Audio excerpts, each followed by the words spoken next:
tunggu 5 menit lagi ya, terus mulai.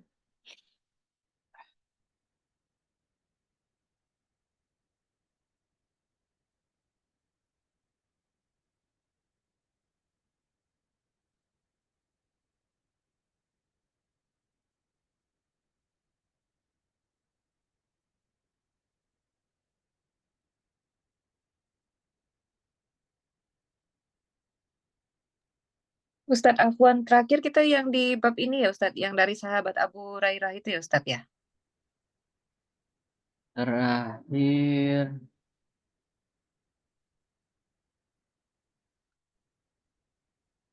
Yang seorang laki-laki duduk sepertinya dan ini, An Ummi Salamah. yang Ummi Salamah. Yang ini. An Ummi Salamah, Anna Umma Sulaim. Ah, yang terjadi kemiripan anak pada ibu itu. Ya, Ya, ya tadi Bu Hanik nanya.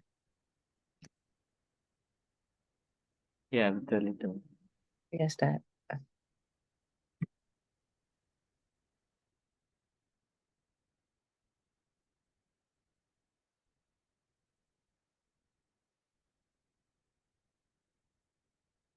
Baik, sambil menunggu kita mulai.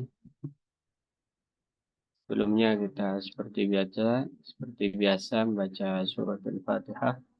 Ila hadratin Nabi Muhammadin sallallahu alaihi wasallam wa alihi wa ashabihi wa azwajihi wa dzurriyyatihi wa ahli baitihi thayyibin tahirin wa ashabihi وأزواجه الطاهرات أمهات المؤمنين والتابعين لهم بإحسان إلى يوم الدين ثم وصل إلى أرواح جميع الصالحين والأنبياء العاملين وصل إلى الصالحين رحمه الله نفعنا به.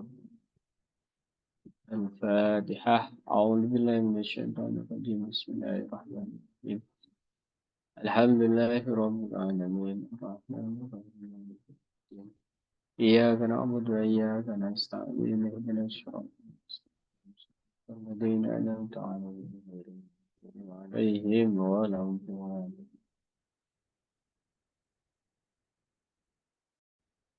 الحمد لله والصلاة والسلام على رسول الله وعلى آله وصحبه وبعد. Ibu-ibu beserta pesantren online yang dirahmati oleh Allah, kita akan melanjutkan pembacaan kitab Bulughul Maram, di mana pada hari ini kita akan meneruskan hadis tentang bab mandi besar dan junub.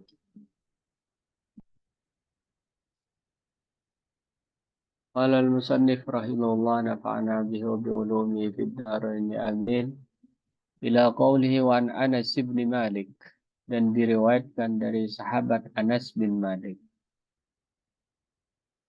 Anas bin Malik seperti yang profilnya pernah kita ketahui bersama, bahwa beliau itu termasuk anak muda yang diantarkan oleh ibunya agar kepada Nabi untuk menjadi khaddam, menjadi pembantu Nabi,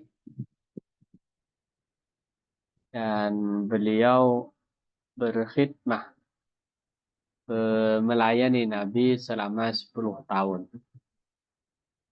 Beliau juga mendapatkan doa langsung dari Nabi, Allahumma barik lahu fi rizkihi, fi auladihi, wa fi umrihi.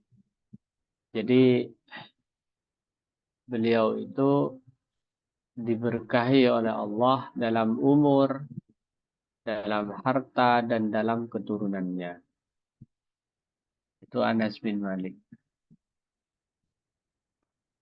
Sehingga kabarnya keberkahan umur itu beliau sampai berumur 100 lebih, dan memiliki anak cucu itu juga hampir 100 atau sekitar 60-an gitu. Serta yang unik adalah kebunnya Anas bin Malik. Dia memiliki kebun itu kalau orang panen sekali atau 2 kali, dia bisa panen 2 kali dalam setahun atau bahkan 3 kali dalam setahun. Ini salah satu bukti ke kemujaraban doa Rasulullah Shallallahu Alaihi Wasallam. Yang terpenting dari itu, Anas bin Malik ini kemudian menjadi ulama sahabat, ulamanya para sahabat. Karena anak-anak muda itu kan kuat hafalannya ya, kuat ingatannya dan mudah menyerap ilmu. Nah, Anas bin Malik ini masuk kategori hal tersebut gitu ya. Sehingga beliau masuk kategori ulama yang banyak meriwayatkan hadis di kalangan sahabat, dalam pengertian beliau adalah ulama sahabat. Ada kesaksian penting juga dari Anas bin Malik bahwa tatkala beliau berkhidmah melayani Nabi selama 10 tahun itu tidak pernah dimarahi oleh Nabi. Karena Nabi memang perangainya sangat lembut. Nabi itu tidak akan pernah marah jika urusan pribadi, tapi akan marah jika itu urusan agama. Urusan agama Nabi tidak bisa ditawar. Kalau urusan Anas bin Malik misalkan salah beli sesuatu itu tidak pernah dimarahi. Dalam eh, deskripsi Anas bin Malik menceritakan Nabi, khadamtu Rasulullah sallallahu alaihi wasallam asyra sinin. Saya itu melayani Nabi 10 tahun dan tidak pernah melihat Nabi itu berkata lima wa kaifah. Kenapa? Bagaimana itu tidak pernah. Kita lanjut. Qala, berkata Anas, qala Rasulullah sallallahu alaihi wasallam, Nabi sallallahu alaihi wasallam bersabda, fil mar'ati tara fi manamiha ma yarrajulu. Tentang seorang perempuan yang bermimpi sebagaimana mimpi laki-laki. Qalah, Nabi menjelaskan, Nabi menjawab, taghtasiluh, ya harus mandi. Jadi kalau ada perempuan mimpi basah, maka dia juga wajib mandi. Sebagaimana laki-laki mimpi basah. Muttafaqun alaih, hadis ini disepakati oleh Bukhari Muslim. Zada Muslimun, dalam riwayat Muslim ada tambahan faqalat Ummu Sulaim. Kemudian Ummu Sulaim bertanya, wahal yakunu hadza, apakah hal itu terjadi? Kata Ummu Sulaim. Ummu Sulaim berkata, Nabi menjawab, na'am, famin aina yakunu syabah. Iya, itu terjadi. Lantas dari mana ada keserupaan? Di sini beberapa pensyarah dari hadis ini mengatakan bahwa memang benih itu mempengaruhi keserupaan anak, keserupaan calon bayi. Mana yang dominan? Jika yang dominan adalah milik suami, maka anaknya akan mirip dengan bapaknya. Begitu juga sebaliknya akan mirip dengan ibundanya. Kira-kira seperti itu. Wan Sayyidah Aisyah radhiyallahu taala anha, diriwayatkan dari Siti Aisyah. Qalat, Siti Aisyah berkata, kana Nabi sallallahu alaihi wasallam yaghtasilu min arba. Karena ada Nabi yaghtasilu, mandi min arba'in, dari 4 perkara. Jadi nanti kita akan melihat bahwa riwayat-riwayat di rumah, riwayat-riwayat tentang hukum keluarga, itu akan banyak diriwayatkan oleh Siti Aisyah. Karena memang pernikahan Rasulullah Shallallahu Alaihi Wasallam terhadap Siti Aisyah itu memang dimaksudkan Siti Aisyah sebagai kader ulama perempuan yang kelak akan meriwayatkan hukum-hukum keluarga. Seperti itu. Ini harus ditegaskan untuk membantah beberapa pernyataan orang-orang pengkaji orientalis terutama yang mengatakan Nabi itu pedofil misalnya. Tidak ada. Jadi Nabi itu memiliki maksud mulia, memiliki maksud utama dalam pernikahannya terhadap Siti Aisyah. Di antaranya agar beliau itu meriwayatkan hadis-hadis berkaitan dengan hukum keluarga. Sehingga ada ulama mengatakan dalam Siti Aisyah itu dititipkan sepertiga agama. Atau ada yang meriwayatkan seperempat agama. Ya ini maksudnya. Jadi hukum-hukum keluarga, hukum-hukum suami istri itu banyak melalui riwayat Siti Aisyah. Di antaranya yang akan kita bacain. Bahwa Nabi mandi dari 4 hal. Pertama minal janabati. Mandi junub, mandi besar. Yang kedua wa yaumal jum'atih, dan mandi di hari Jumat. Wa minal hijamatih, dan mandi dari canduk atau bekam. Wa min ghuslil mayyitih, dan mandi dari memandikan mayit. Nah, dari 4 hal yang disebut ini tidak sama hukumnya ya. Orang-orang yang tidak mengaji kepada guru ataupun tidak mau membaca komentar syarah dari hadis ini akan menganggap bahwa berarti ini wajib semua. Tidak. Jadi dari 4 mandi ini tidak semuanya wajib. Yang wajib hanya yang pertama, yaitu minal janabah, mandi junub. Itu yang wajib. Sementara 3 mandi setelahnya itu tidak wajib. Yaumul Jum'ah, mandi di hari Jumat, itu sunnah. Tapi sunnahnya sunnah muakkadah, sunnah yang dikuatkan. Ya. Sunnah yang dikuatkan. Kecuali kalau di Jumatnya itu melakukan hubungan suami istri dan kemudian junub.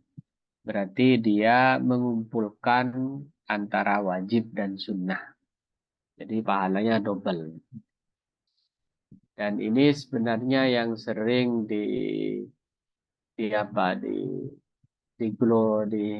disebarkan gitu ya melalui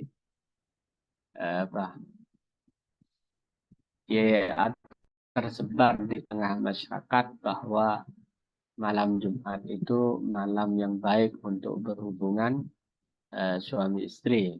Sebenarnya riwayat tentang malam Jumat itu baik itu tidak ada yang sahih, tidak ada yang valid. Tidak ada yang valid. Hanya kalau mau dihubungkan kebaikan itu adalah bahwa kemudian besoknya dia harus mandi dan dia berarti mengumpulkan sunnah mandi Jumat dengan wajibnya mandi janabah, maka itu menjadi 2 kebaikan yang double, 2 kebaikan yang kemudian combo, 2 kebaikan combo.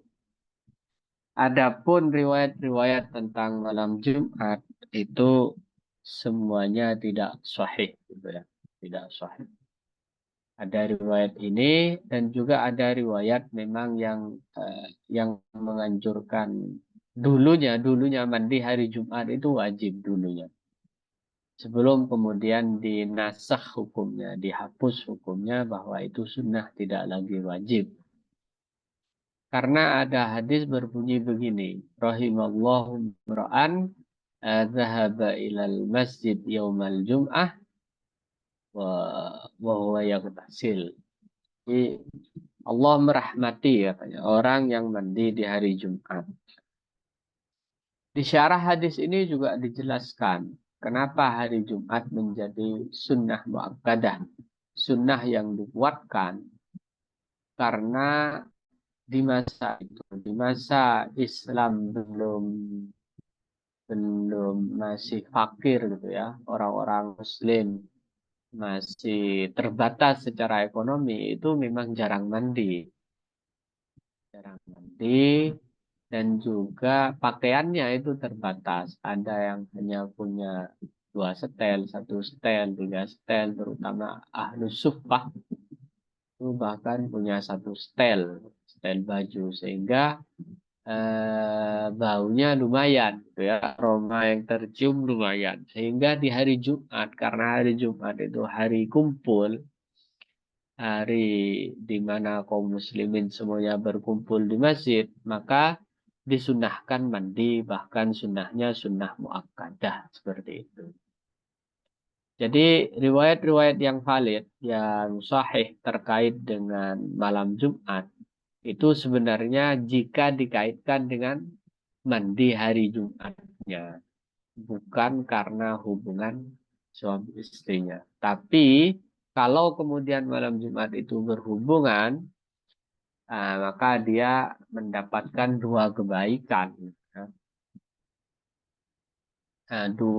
Satu mandi wajibnya, ya 2 mandi sunnahnya. Wa minal hijamah, juga sunnah mandi setelah bekam, karena kata ulama setelah bekam itu banyak darah-darah yang kemudian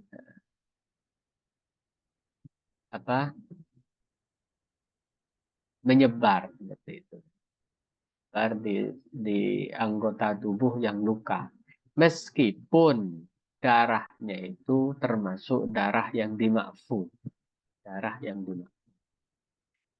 Jadi enggak semua darah itu dianggap najis ya. Ada darah itu najis, tapi najisnya dimaafkan. Ada darah itu najis, tapi dalam taraf tertentu darah itu dimaafkan. Itu yang disebut dengan najis ma'fu. Nah, seperti orang bekam itu darahnya dimaaffu. Umpamanya setelah bekam kemudian nyiprat ke baju gitu ya, menempel ke baju, itu tidak apa-apa, nggak najis bajunya. Seandainya dipakai sholat, ya tidak apa-apa, sah. Gitu ya. Tapi kalau ganti ya lebih baik, apalagi mandi. Sehingga mandi dari setelah bekam itu sunnah. Wa min ghuslil mayyit, juga mandi karena ghuslil mayyit, karena memandikan mayit. Nah, ini yang ditanyakan kemarin. Jadi bagi yang memandikan mayit sunnah mandi, gitu. Bukan setiap orang yang hadir dalam proses ngurmat jenazah itu sunnah mandi, tidak. Yang sunnah itu bagi yang memandikan saja. Yang sunnah mandi itu bagi yang memandikan. Adapun yang menyaksikan, yang hadir, kemudian ikut mengantar ke makam, misalkan ia ke makam, ya tidak sunnah mandi. Dan masing-masing mendapatkan keutamaan ya. Mengantar jenazah sampai ke pemakaman itu pahalanya ini, kata Nabi. Ini itu seperti 2 gunung Uhud ganjarannya, pahalanya. Rawahu Abu Daudah, diriwayatkan oleh Imam Abu Daud wa sahahu Ibnu Huzaimah, dan disahkan oleh Ibnu Huzaimah. Wa Nabi Hurairah radhiyallahu taala anhu, diriwayatkan dari Abu Hurairah radhiyallahu taala anhu fi qissati Sumamah ibni Usal, dalam cerita Sumamah bin Usal indama aslamah, tatkala Sumamah masuk Islam. Sumamah ini berarti laki-laki ya, walaupun namanya Sumamah. Ini seperti nama Tolhah, seperti nama Harisah, kira-kira seperti itu. Jadi ada taknya di belakang, tapi nggak lantas perempuan. Dari mana kita tahu? Dari kata-kata aslama. Dalam cerita Sumamah bin Usal. Wa amarahu, dan pemerintah Nabi, wa amarahu Nabi sallallahu alaihi wasallam, memerintah Nabi ayaktasilah, agar Sumamah ini mandi. Rawahu Abdul Razak, diriwayatkan dari Musnad Abdul Razak, wa aslu, adapun asalnya muttafaqun alaih, disepakati oleh Bukhari dan Muslim. Jadi dalam kisah Sumamah bin Utsal ini ada perintah dari Nabi agar Sumamah mandi tatkala masuk Islam. Mandi tatkala masuk Islam. Kapan mandinya? Setelah syahadat, bukan sebelum syahadat. Asyhadu an la ilaha illallah dulu, baru kemudian mandi. Jangan sampai kemudian ditunda. Oh, sebentar, kamu mandi dulu, baru ke sini nanti syahadat. Bukan begitu aturannya. Justru itu tidak boleh. Kalau ditunda dulu, suruh mandi dulu, tidak boleh. Karena kita tidak pernah tahu, barangkali orang yang mau masuk Islam itu berubah pikiran. Ya. Dalam jeda rentang waktu dia disuruh mandi, berubah pikiran, akhirnya tidak jadi masuk Islam, itu kitanya yang dosa. Karena sudah ikut andil dan menghalangi orang mau masuk Islam. Kalau ada orang mau masuk Islam, cepat-cepat saja dilayani, langsung ayo baca syahadat asyhadu alla, seperti itu. Baru kemudian sunnah mandi. Ini juga mandinya mandi sunnah. Jadi mandi karena masuk Islam itu sunnah. Meskipun ada yang mengatakan wajib ya, seperti dalam mazhab Hambali itu wajib. Itu seperti itu. Jadi dari beberapa hadis yang kita baca ini kita menangkap beberapa hal yang wajib mandi. Di antaranya adalah junub, dan ada beberapa hal yang sunnah mandinya, yaitu mandi hari Jumat, mandi selepas apa, bekam, dan mandi karena habis memandikan mayit, serta juga mandi karena masuk Islam. Ini beberapa hal terkait dengan mandi-mandi yang disunahkan, dan masih banyak lagi.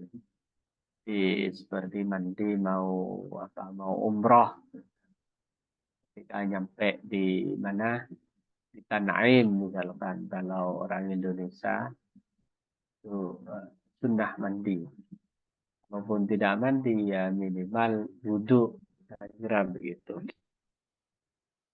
Juga ada yang beristimbat menggali hukum sunnahnya mandi ketika akan kumpul apapun, ketika akan kumpul mencari ilmu, misalkan mau masuk ke ruang kelas, maka sebaiknya putra-putrinya dimandikan dulu, suruh mandi dulu agar harum gitu ya ruang kelasnya, sehingga guru yang ngajar juga semangat. Itu mungkin beberapa hal yang kita baca. Selanjutnya mungkin ada yang mau ditanyakan, dipersilahkan sebelum kita lanjut ke hadis selanjutnya.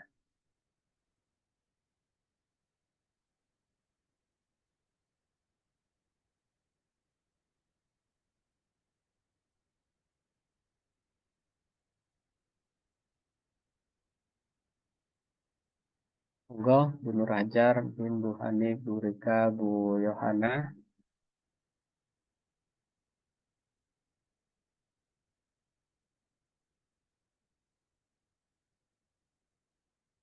Baik, jika tidak ada, kita lanjut ke hadis selanjutnya. Wa Nabi Sa'idin, dan diriwayatkan dari Abu Sa'id Al-Khudri radhiyallahu taala anhu. anna Rasulullah Nabi sallallahu alaihi wasallam qala bersabda, "Ghuslul Jum'ati, mandi hari Jumat, wajibun itu wajib ala kulli muhtadimin, atas setiap orang yang mimpi basah." Ya jelas lah. Jadi wajibnya bukan karena hari Jumatnya, tapi karena mimpi basahnya atau karena junubnya. Akhrajahu sab'ah. Hadis ini dikeluarkan oleh 7 imam, berarti Bukhari, Muslim, Sa'id bin Majah, Tirmidzi, Abu Dawud, dan Nasa'i. Itu ya. Jadi wajibnya karena muhtalim, karena mimpi. Wan Samurah. Dan diriwayatkan dari Samurah bin Jundub radhiyallahu taala anhu qala Rasulullah sallallahu alaihi wasallam. Nah, hadis Samurah ini yang menegaskan bahwa mandi di hari Jumat itu tidak wajib. Qala Rasulullah sallallahu alaihi wasallam, Nabi bersabda, man tawaddo'ah. Man adapun orang tawaddo'ah yang wudu yaumal Jum'ati di hari Jumat. Fabiha, maka dengan wudu tersebut wa nikmat. Betapa nikmatnya, kira-kira begitu. Cukuplah sebuah nikmat. Fabiha wa nikmat. Tapi waman salah, waman adapun orang salah yang mandi di hari Jumat tadi, fal ghuslu afdaluh, maka mandi itu lebih afdal. Di riwayat Samurah ini mengindikasikan bahwa mandi di hari Jumat itu sunnah. Kenapa? Karena wudhu pun cukup gitu. Wudhu pun sudah dianggap sebagai nikmat. Rawahul khamsah, hadis ini diriwayatkan oleh 5 imam wa hasanahu Tirmidzi dan dianggap baik oleh Imam At-Tirmidzi. Wa an Aliyin, dan diriwayatkan dari Sayyidina Ali karramallahu wajhah qala, Sayyidina Ali adalah pemuda pertama yang masuk Islam. Jadi biasanya ulama itu membagi ya. Perempuan pertama yang masuk Islam Siti Khadijah.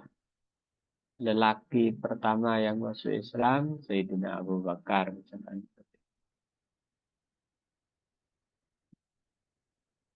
Sementara remaja yang masuk Islam pertama Ali.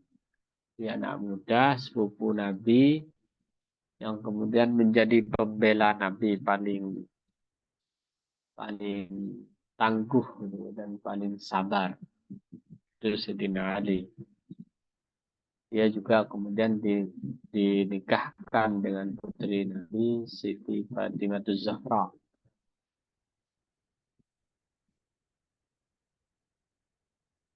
Sayyidina Ali ini dalam komunitas Syiah dianggap orang suci. Tapi di kita tidak. Sayyidina Ali dia termasuk sahabat yang unggul, tapi tidak lantas dikultuskan sebagai orang suci. Jadi cinta kita kepada Rasulullah, cinta kita kepada Ahlul Bait Rasulullah itu bukan cinta buta yang kemudian mensyaratkan membenci sahabat yang lain. Itu tidak benar. Dalam ajaran Syiah kan cinta tapi sekaligus membenci sahabat. Itu menyalahi ajaran Rasulullah. Wa an Aliyin radhiyallahu ta'ala anhu qala. Ali berkata, kana Rasulullah sallallahu alaihi wasallam. Rasulullah sallallahu alaihi wasallam yukri'una, membacakan kepada kita Al-Qur'an. Jadi Nabi itu membacakan Al-Qur'an. Ini yang disebut dengan mudarosah. Mudarosah itu saling membaca. Saling membaca. Nabi membacakan dalam rangka memberikan contoh bacaan yang baik. Kemudian murid-muridnya juga membaca kepada Nabi untuk dalam rangka tasfih, dalam rangka supaya Nabi meneliti kesalahan-kesalahan seperti itu. Jadi saling membaca. Nabi juga membaca kepada malaikat Jibril juga begitu. Itu namanya mudarusah, darusan dalam bahasa Indonesia. Darusan. Nah, di sini kata Sayyidina kana Rasulullah sallallahu alaihi wasallam yukri'unal Quran. Yukri'una itu bukan sekedar Nabi membaca, tapi membacakan buat kami. Itu yukri'un. Jadi beda qoro'ah itu membaca sendirian qoro'ah. Tapi kalau akro'ah yukri'u. Nah, itu ditambah me dan kan. Membacakan. Al-Quran malam yakun junuban selagi tidak sedang junub. Rawahul khamsatu, hadis ini diriwayatkan oleh Imam 5. Wa hadza lafdut Tirmidzi. Adapun ini hadis adalah lafadznya Imam Tirmidzi wa hasanahu, dan dianggap hadis hasan oleh Imam Tirmidzi, wa sahahu Ibnu Hibban, dan dianggap hadis sahih oleh Imam Ibnu Hibban. Nah, terkait dengan bacaan Al-Quran bagi junub itu setidaknya ada 3 pendapat ya. Dalam mazhab Maliki dikatakan bahwa itu tidak boleh kecuali sekedar baca dzikir atau baca wirid, baca kulhu misalnya, baca kul a'udzu birabbil falaq, kul a'udzu birabbin nas, untuk perlindungan diri dari sihir, dari orang-orang dengki, untuk perlindungan rumah, itu boleh. Ini seperti itu. Menurut mazhab Hambali dan Hanafi, boleh jika sedikit, 1-2 ayat. Nah, menurut kita mazhab Syafi'i, mazhabnya masyarakat Nusantara, Asia, Indonesia, sekitarnya, Thailand, itu boleh jika dengan tujuan zikir. Dengan tujuan zikir. Bukan dengan tujuan membaca Al-Quran. Semisal orang junub hadir tahlilan. Itu kan ada ayat-ayat di dalamnya, ya boleh. Nah, perempuan-perempuan bagaimana yang sedang haid ataupun nifas? Itu kalau dia memang penghafal Al-Quran ya, dan dia butuh untuk mengulangi hafalannya supaya tidak hilang, ya itu boleh. Tapi sebaiknya niatnya bukan qiraatul Quran, tapi mengulangi hafalan dan zikir, kira-kira seperti itu. Kalau bukan penghafal Al-Quran, maka sebaiknya ya tidak usah baca. Walaupun terpaksa baca, yang mengikuti mazhab-mazhab yang membolehkan. Iya, baca aja sedikit atau dengan niat tadi, bukan niat baca tapi niat berzikir. Itu caranya. Jadi seorang yang junub, seorang yang hadas besar, tidak dibenarkan membaca Al-Quran. Terus bagaimana? Ya berzikir saja. Pegang tasbihnya, baca sholawat, baca tasbih subhanallah, baca alhamdulillah, baca Allahu Akbar, baca la hawla wa la quwata illa billah. Masih banyak zikir-zikir yang lain. Baca sholawat ala nabi, baca apa. Yang jelas orang yang sedang haid ataupun nifas sebisa mungkin jangan loss dan sama sekali menghindari ibadah semacam zikir. Kalau bisa tasbihnya tetap dipegang seperti itu. Meskipun tidak membaca Al-Quran. Supaya tidak betul-betul menjauh sama sekali dari ibadah yang bersifat makruh. Makanya ketika Nabi menjelaskan bahwa mohon maaf perempuan itu naqisatu aqlin wa dinin, karena ada riwayat bahwa perempuan itu kurang agama, kurang akalnya. Itu yang dimaksud kurang agama karena mereka mengalami menstruasi. Sehingga durasi ibadahnya itu otomatis berkurang. Ibadah yang seperti ini.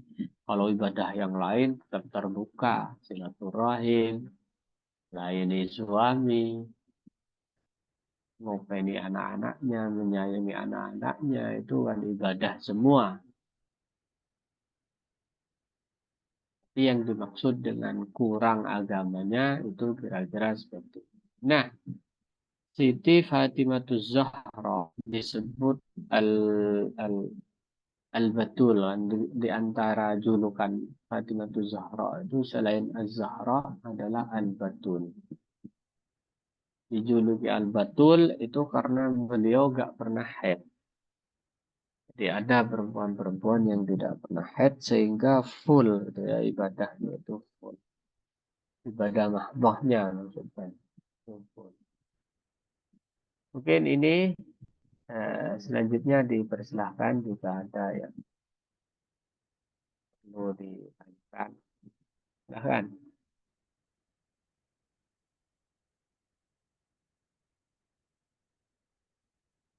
Ya, ada yang baru gabung, Ibu Jumiati. Enggak, Izin enggak. bertanya, Pak Ustadz. Oh iya, silakan. Kalau yang mandi junub tadi kan wanita juga harus itu ya, harus mandi. Lah bedanya apa nah? Kalau laki-laki kan ketahuan ya mandi junub, terus paginya mungkin keluar itunya ya, maninya. Kalau perempuan kan kadang karena nggak ada itu gitu loh. Apa tetap harus mandi junub atau kalau nggak keluar apa-apa nggak usah mandi junub nggak apa-apa? Ini yang diriwayatkan itu yang mimpi basah itu. Kalau mimpi tapi tidak basah, ya tidak masuk kategori ihtilam. Yang disebut ihtilam itu keluar mani. Emang mohon maaf, kalau perempuan itu anu ya, nggak kelihatan keluar Iya kan Pak Ustadz umpama ya, kan mimpi. perempuan nggak ada mandi, setahu saya ya.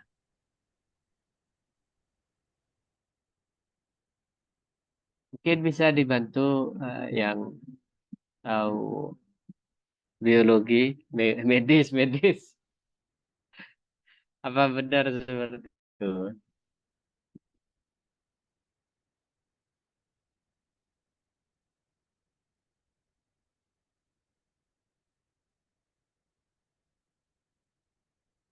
Kalau melihat riwayat hadisnya ini kan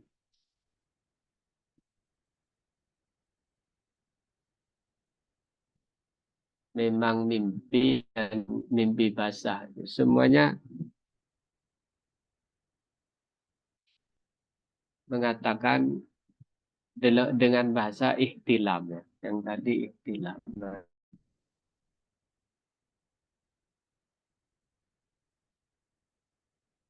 di sini ada dua riwayat idah talamat. Fahal alal mar'atil wuslu idah talamat.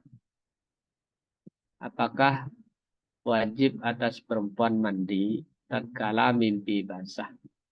Nah, jawab Nabi, idza ra'atil ma'ah. Oh ini, idza ra'atil ma'ah. Iya, kalau melihat air mandinya terlihat.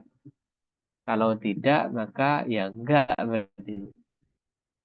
Umpamanya mohon maaf mimpi bersenggama tapi tidak ada basah di sana, maka itu tidak wajib mandi.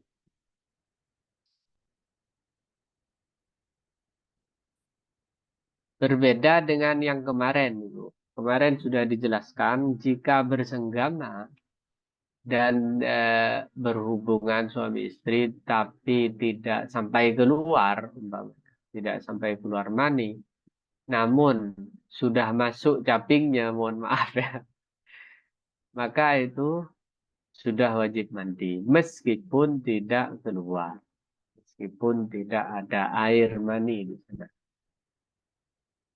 Karena di riwayat sebelumnya, di pertemuan sebelumnya itu dikatakan summa jahadaha, ada begitunya ini. Idza jalasa baina syu'abihal arba, tatkala seorang laki-laki duduk di antara 4 sayap perempuan, maksudnya 2 tangan dan 2 kaki, artinya kumpul suami istri, summa jahadaha, kemudian dia bersungguh-sungguh. Ini Rasulullah memakai bahasa bahasa yang samar, bahasa kinayah, bahasa sindiran, tidak bahasa hakikoh tapi majas, metafor. Faqad wajabal husluh wa illam yanzil, wa illam yunzil. Jadi beda ya. Kalau berhubungan intim sampai masuk sedikit saja, sekiranya sampai pada itu, maka wajib mandi. Baik ada terlihat di sana ada air atau tidak. Tapi kalau mimpi itu syaratnya harus ada air. Harus ada air mani. Begitu Ibu. Bu Yohana.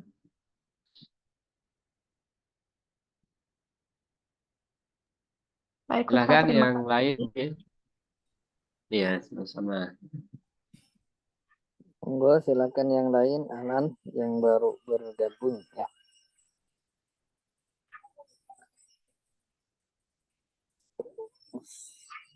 Kayaknya sudah tidak ada, Ustaz. Masya Allah. Kita lanjut sedikit lagi atau gimana? Ya mungkin tinggal berapa hadis, Ustaz. Enggak apa-apa, dilanjut sebentar lagi ya. Kita 2 hadis lagi ya. Wa Nabi Sa'id al-Khudri radhiyallahu taala anhu, diriwayatkan dari Abu Sa'id al-Khudri, ini juga termasuk perawi yang banyak. Kemarin sudah diterangkan. Qala Abu Sa'id al-Khudri berkata, qala Rasulullah sallallahu alaihi wasallam. Rasul sallallahu alaihi wasallam bersabda, "Idza ata ahadukum ahlah." Jika salah seorang di antara kalian mendatangi istrinya, Tsumma arada, kemudian berkehendak ayyaudah, kembali lagi, falyatawadda, maka sebaiknya wudhu bainahuma, antara mendatangi yang pertama dan yang mendatangi kedua, wudhu'an, dengan satu wudhu'an. Rawahu Muslimun, diriwayatkan oleh Imam Muslim. Zadal Hakim, Imam Al-Hakim menambahkan, fa'innahu ansyatu lil'audi. Sesungguhnya wudhu itu bisa menggiatkan kembali lil audih, untuk kembali berkumpul, bersenggama dengan pasangannya. Nah, ini yang ditanyakan di pertemuan sebelumnya, bahwa jika setelah ejakulasi, setelah mencapai puncak, kemudian si laki-laki ingin kembali lagi kumpul dengan istrinya, maka sunnah wudhu. Ini disunnahkan wudhu. Summa arada ayya'ud, jadi ingin kembali lagi, ronde kedua, misalnya, mohon maaf, ronde kedua, maka sunnah wudhu. Sunnah wudhu, sunnah mempersiapkan lagi gitu ya, biar stamina-nya kembali. Maka di sini dalam riwayat hadis ini ada tambahan dari Imam Al-Hakim.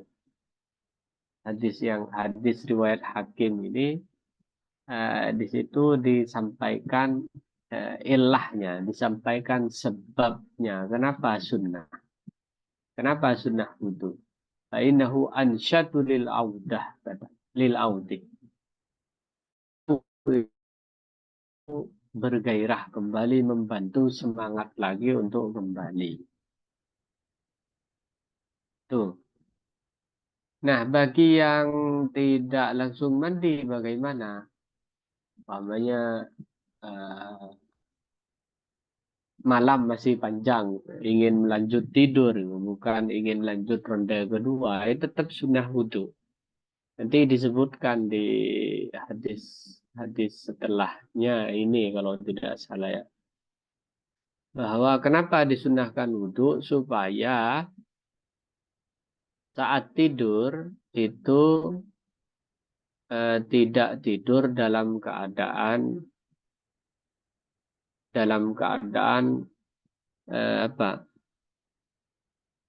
hadas itu ya.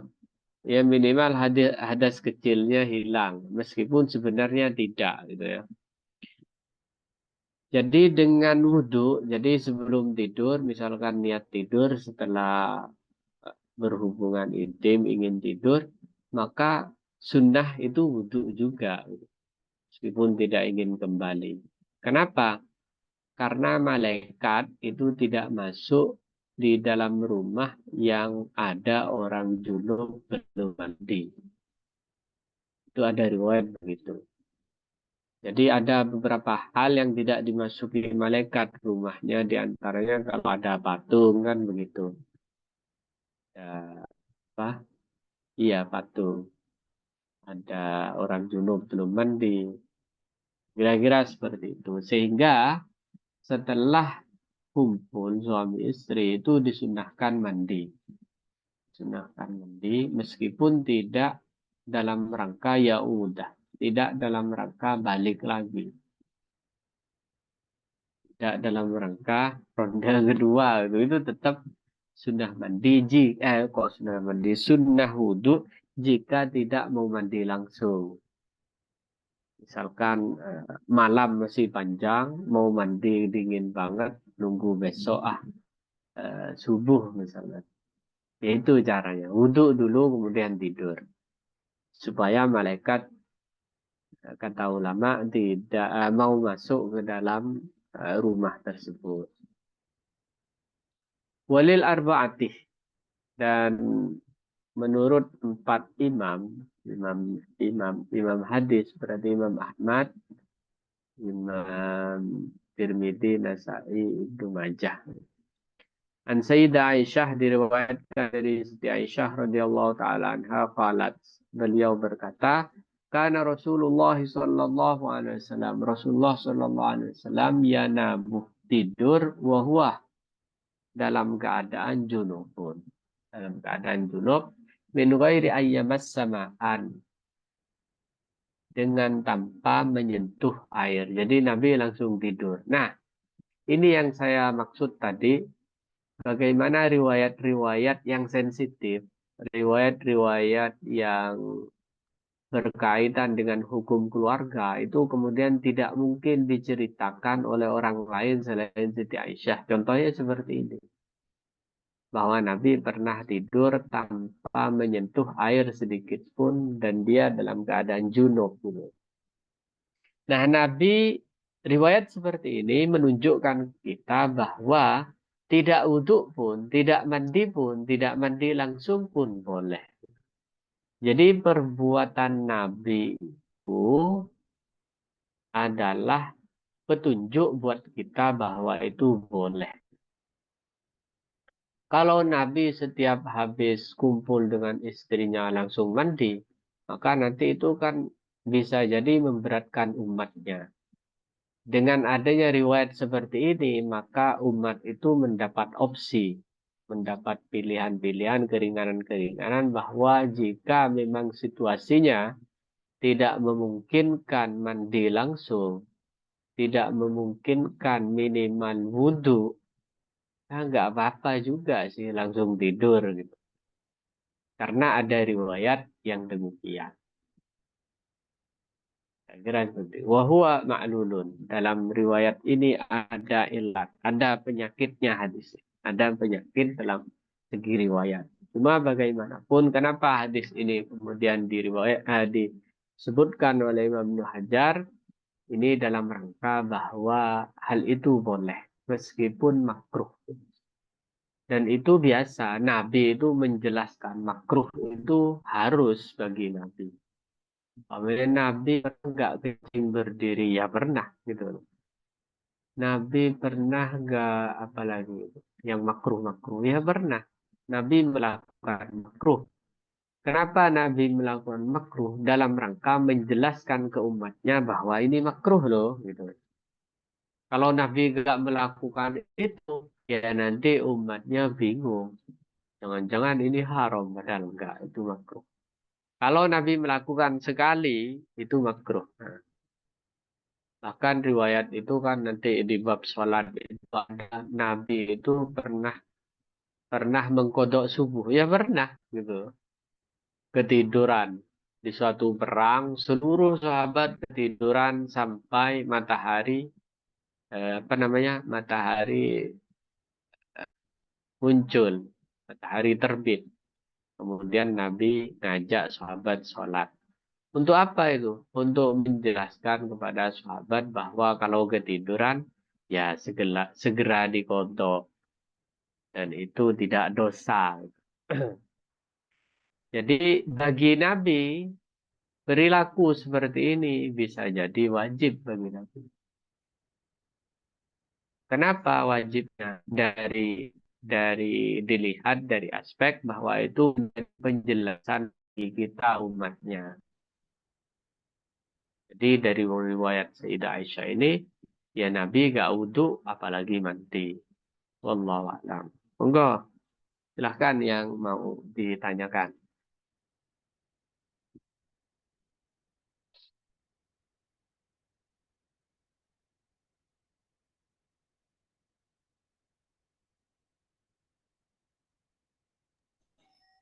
Ya, silakan. Ibu-ibu sepertinya tidak ada, Ustaz. Mungkin Baik, sudah cukup jelas ya. Tidak ada ini. ya kita cukupkan majelis pada malam hari ini atau pagi hari ini bagi Ibu Nur Hajar. Mudah-mudahan apa yang kita pelajari bisa mendapatkan manfaat. Mudah-mudahan apa yang kita pelajari ini bisa mengalir berkahnya kepada keluarga kita, anak-anak kita, dan sanak saudara kita. Ala hadhihi niyah bi kullitin salihah wa ala ma nawa wa aslafina salihun bi jahil Mustafa Muhammadin sallallahu alaihi wasallam wa bi barakati ahadisihi al-Fatihah. A'udzu billahi minasyaitonir rajim. Bismillahirrahmanirrahim. Iya, na'budu.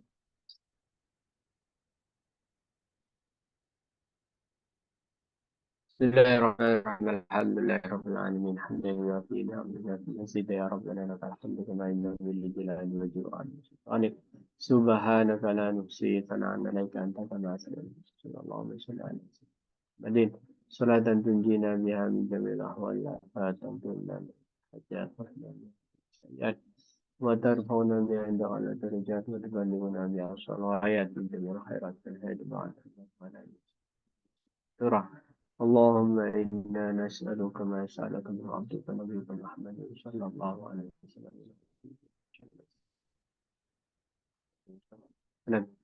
اللهم إنا نسألك رضاك والجنة ونعوذ بك من سخطك والنار. اللهم ارزقنا علما نافعا وعملا وصلا واسعا حلالا طيبا. اللهم اجعلنا من الذين العاملين. اللهم اجعلنا أولادنا وتلامذتنا من أهل الخير ولا تجعلنا غير. ربنا هب لنا من أزواجنا وذرياتنا قرة أعين للمتقين ربنا آتنا يوم القيامة ربنا آتنا في الدنيا حسنة وفي الآخرة حسنة وقنا عذاب النار وسلام على المرسلين والحمد لله رب العالمين. سر الفاتحة. أعوذ بالله.